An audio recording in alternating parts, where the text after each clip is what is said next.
मुफ्ती साहब, ऐसे इसकी ना टाइमिंग के ऊपर एतराज है सब लोगों को कि ये नए जो चीफ जस्टिस ऑफ पाकिस्तान है उनसे पहले पहले गवर्नमेंट कुछ करना चाहती है। ये नए चीफ जस्टिस से इतने खाइफ क्यों है? ये मेरा भी सवाल बनता है राना साहब से, लेकिन राना साहब जवाब नहीं दे रहे हैं ना। इसलिए कि जो आ रहा है मसवदा नहीं है ना, चीफ जस्टिस मंसूर साहब आ रहे हैं। मंसूर अली शाह साहब वही पाकिस्तानी है, मुहिब वतन है, कोई रेफरेंस उसके खिलाफ नहीं है, कोई इल्ज़ाम नहीं है। आपको कितना खौफ आ रहा है? इन्होंने तो बहुत मासूमियत से कहा, मैंने कुछ पढ़ा है उस नई आइन के अदालत के बारे में। ये तो एक पैरेलल सिस्टम है बाकायदा, यानी यहाँ ये जो सुप्रीम कोर्ट है इसको बाउंड किया गया है कि आप इनके काम में मुदाखलत नहीं कर सकते, और उस आदमी को मुकर्रर करेंगे हमारे वज़ीर-ए-आज़म, जिसका पार्लिमानी कमेटी कहते हैं। ठीक है, पाकिस्तान में वाहिद एक ओहदा ऐसा है जो मेरिट की बुनियाद पर आता है। ठीक है, कि भाई जो आदमी है उसके बाद जो मोस्ट सीनियर है, देखिए हमारे यहाँ ताकतवर इदारा फौज का है, इसका चीफ ऑफ आर्मी स्टाफ को मुकर्रर करने के लिए एक समरी आती है। वो समरी 3, 4, 5 नाम होते हैं। ठीक है, तो फिर वहाँ सियासत आ जाती है, कौन किसका रिश्तेदार है, कौन अच्छा रहे, कौन अच्छे, वो हमें क्या देगा, हम क्या देंगे, ये सब चीज़ें तय हो जाती है। फिर वो लिखता है कि भाई पैरा नंबर 5 पर जो नाम है उसको मंजूर कर दिया जाता है। ठीक है, 4 लोगों को छोड़ दिया जाता है।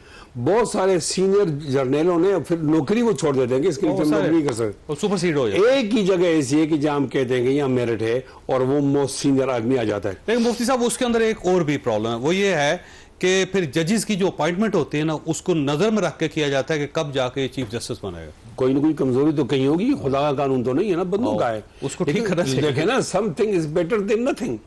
देखो कुछ चीजें जो आपके पास आ जाती है वो अच्छा है, उसको अप्रिशिएट करें। अब ये हुकूमत, मैं दावे से कह दूं उनको पता नहीं कि ये ड्राफ्ट किसने बनाया है और कब बना है और उनके मकासद क्या है, ये तो उसको डिफेंड भी नहीं कर सकते। मैं बड़ी बात नहीं कर सकता, अगर आप वजीर कानून को लाएं और मेरे सामने डिफेंड कर दें मैं उसको मान लूंगा, वो डिफेंड भी नहीं कर सकते। इनके मुंह में तावीज़ की तरह डाल दिया गया कि आपने ये कहना है, आपने वो तोता जिस तरह कहता है, तोता कहते रहते। खुदा के लिए अब बहुत आगे चले गए। आपका ख्याल है कि वजीर कानून ने नहीं बनाया? ये कमाल है, वजीर कानून बना सकता है इस तरह? क्यों नहीं बना सकते? वकील है, पाकिस्तान के वकील है, देख ले, ये पाकिस्तान के बहुत बड़े वकील हैं, बहुत बड़े वकील हैं, हमने इनसे बड़े वकील भी देखे। कलम को काट दिया जाता है, जबान को मोम बना दिया जाता है, नाक को तैरा जाता है। जो लोग करना चाहते हैं वो इनसे करवा रहे हैं। और जाहिर है 180 सीटें पीटीआई के लेकर निकली हैं, किसी को वजीर आज़म पंजाब बना दिया, किसी को वजीर आज़म बना दिया, तो ये इतना भी नहीं करेंगे। अब आना चाहिए हमें कि सियासत सियासत हो, जमहूरियत जमहूरियत हो। हम ये देखें कि सियासत के लिए क्या अच्छा है, ये न देखें कि उसके लिए क्या अच्छा है। जब तक हम ये देखेंगे कि वो क्या कहता है उसके लिए क्या अच्छा है, तो मैं माफी चाहता हूँ, हम आगे नहीं जा सकेंगे। प्रोग्राम में दोबारा खुश आमदीद। मुफ्ती साहब, ऐसे JUIF चाहती क्या है? क्या वो चाहती है कि गवर्नमेंट की जो तरामीम है बिल्कुल पास नहीं होनी चाहिए, या वो चाहती है पार्शली पास हो जाएं, और या आप पाकिस्तान तहरीक इंसाफ का साथ देना चाहते हैं? क्या करना चाहते हैं आप? नहीं, हम अपने मौक़िफ़, अपनी कौम और अपने उसूल का साथ देना चाहते हैं। और वो ये और बात है कि फ़ायदा किसको हो रहा है और नुकसान किसको हो रहा है। असल बात यह है कि हम इसके मुखालिफ है कि कोई आदमी एक्सटेंशन क्यों लेता है और बार बार उसका चेहरा क्यों सामने आता है। दूसरा, आने वाला भी आदमी तो मुहिब वतन होता है, उसमें शक क्यों किया जाता है। हम कतई किसी जज से नहीं डरना चाहते, किसी जज को रखना भी नहीं चाहते, और जुडिशरी के अंदर उसको खिलवाड़ नहीं बनाना चाहते, और हम कोई ऐसी गलती नहीं करना चाहते कि आने वाले लोग फिर हमें बुरा भला कहें। तो आप समझते जो चीज है इस वक्त वो ठीक है, बस इसे छेड़ना नहीं चाहिए। जो चीज है वो ठीक नहीं होगी, लेकिन जो लाया जा रहा है वो उससे ज्यादा गलतान है। जो लाया जा रहा है, यानी आप जुडिशरी को बिल्कुल पाबंद करते हैं और उसको बिल्कुल काम नहीं करने देंगे, इसके सियासी मुदाखलत होगी। और मैं फिर दोहराता हूं कि एक ही इदारा है जिसमें सियासी मुदाखलत नहीं होती, और यहाँ सियासी मुदाखलत शुरू हो गई। इनकी नीयत ठीक नहीं। अच्छा, 25 अक्टूबर को फारग हो रहे हैं काजी ईसा साहब, तो 26 को अब ले आओ ना। अच्छा, पहले से बता दिया जाता है कि प्रोटोकॉल दो भाई, अब जस्टिस मंसूर अली शाह का नोटिफिकेशन नहीं आया, इसका माने कि आपको इंतजार है ना। मैं अर्ज ये कर रहा हूं कि जजों के दरमियान अपना उपराना पसंद न करें, इनको छोड़ दें। यही वाहिद इदारा है जिसके अंदर कम से कम मेरिट की बुनियाद पर इंतखाब होता है। कम से कम यहाँ तो वो इंसाफ करेगा, वो लोगों को इंसाफ दिलाएगा। कम से कम वो तो मेरिट की बुनियाद पर आए ना, कोई डोगर तो ना आए ना। जब ऐसी पोजीशन होगी तो हम कौम के साथ खड़े, हम हुकूमत के साथ नहीं खड़े। 58,000 मुकदमे सुप्रीम कोर्ट ऑफ पाकिस्तान के अंदर पेंडिंग है। तादाद बढ़ाएं, तादाद बढ़ा रहे हैं, तरमीम तादाद बढ़ी ये तो नहीं है, 23 बढ़ा रहे हैं, उसमें नहीं आप आईनी अदालत के जरिए क्यों बढ़ा रहे हो? आप तादाद को बढ़ाओ, आप 5 उधर चले जाएंगे ना, नहीं कैपेसिटी ऐड हो जाएगी ना, काम तो फिर भी नहीं होगा। कैपेसिटी के अंदर गुंजाइश पैदा करो ना। मैं अर्ज ये करता हूँ मसाइल होंगे, लेकिन जो ये हुकूमत शब खून मार रही है अदालत पर, मैं समझिए मसले का हल नहीं। अच्छा, एक बात और बताऊं, एक आईनी तरमीम तो 18वीं भी हुई ना, कितनी ज्यादा एहतमाम से उसको 372 घंटे उस पर 372 घंटे बैठे, हर एक को समझाया, पूरी कौम को, और एक आईन। मैं समझता हूं कि 1973 के बाद जब आईन बना था संजीदगी से, इस वक्त काम नहीं, ये क्यों रातों रात उसको पास करना चाहते हैं? आप चाह रहे हैं 372 घंटे इसके 372 में तो कम 100 घंटे तो होंगे, 100 घंटे, ठीक है।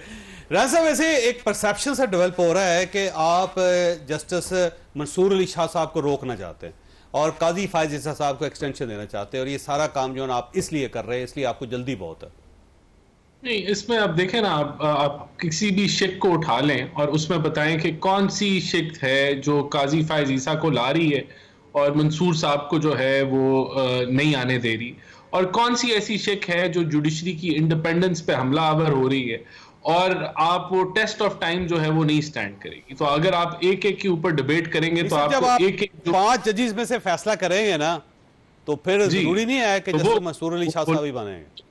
नहीं, तो ये लाजिम भी नहीं है कि काजी फायज साहब बनेंगे। ये तो आप एक देखें ना, जो कानून आप बना रहे हैं, अगर एक रिकमेंडेशन आपको क्या जरूरत है उसको अमेंड करने की, जब जस्टिस काजी मंसूर अली शाह साहब बन सकते हैं? तो जुडिशल रिफॉर्म्स की वजह से अमेंड किया जा रहा है। ये पर्सन स्पेसिफिक तो कोई शक भी इसके अंदर नहीं है। अब मेरे भाई ने कहा कि जी जजेस का, हाई कोर्ट के जजेस का ट्रांसफर हो जाएगा तो पता नहीं क्या हो जाएगा। वो एग्जीक्यूटिव ने करना है ट्रांसफर पोस्टिंग, उसने तो नहीं करना ना, जुडिशल कमीशन ने करना है। तो जुडिशल कमीशन जो है वो परफॉर्मेंस बेस्ड अगर ये इस तरह की चीज करता है तो ये तो अच्छी बात है। तो ये देखिए, आप हर चीज को कहें कि ये तो पता नहीं, मैंने पहले ही कहा था कि हमारी जुडिशल निजाम फेल है दुनिया में, it is ranked in the bottom, नहीं चल रहा, एक आदमी को इंसाफ नहीं मिलता। तो कहीं से आप शुरू करें, कहें जी ये तो हमेशा कहा जा सकता है ना कि ये तो आप अपने मफाद के लिए। आखिरी सवाल है राणा साहब, आप क्यों वक्त खत्म हो रहा है, सवाल बड़ा सिंपल है कि फिर आपको जल्दी क्या है सर? आप इंतजार कर लें, कम से कम 100 घंटे तो देना जी, इतना बड़ा काम कर रहे हैं आप, तो पूरी पार्लियामेंट को एतमाद में लेना चाहिए ना आपको। जेडी जल्दी से होते ब्रेक ला देती है ना, होते कोई मसला नहीं हैगा, गल होते अब तो ब्रेक लग गई है ना जी, अब तो एक मौलाना काफी आप सबके लिए। नहीं देखिए, दो तिहाई के लिए मौलाना साहब है ना कि जो आदमी फ्लोर क्रॉसिंग करेगा तो उसका वोट नहीं गिना जाएगा, ये कहते हैं कि उसका वोट गिना जाएगा, ये तरमीम आ रही है, बाद में सीट हो जाए, कहते जुर्म तो होने दे पहले। हाँ, अब ये हाथ सेटिंग की हौसला अफजाई है या हौसला शक नहीं है, जरा इतना पूछ लें, उसके बाद जाने दें। हाँ जी, बताएंगे राणा साहब। देखें, जब ये हुआ था ना तो मौलाना साहब हमारे साथ खड़े हुए थे और JUIF भी हमारे साथ खड़ी हुई थी जब ये रीराइटिंग ऑफ कॉन्स्टिट्यूशन हुआ था। तो ये हुआ था ना, जब ये हुआ था तो तब ये हम साथ थे, अब ये इनको अच्छा लग रहा है। तो आपने सियासत मौलाना से सीखे फिर आप।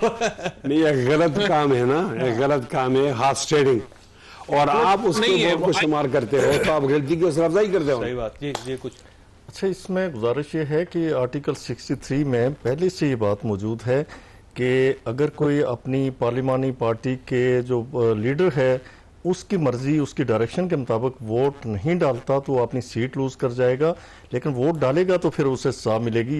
ये तो कॉन्स्टिट्यूशन को कत्ल करेगा तो फिर उसे उससे पहले वो डिसीट नहीं हो सकता।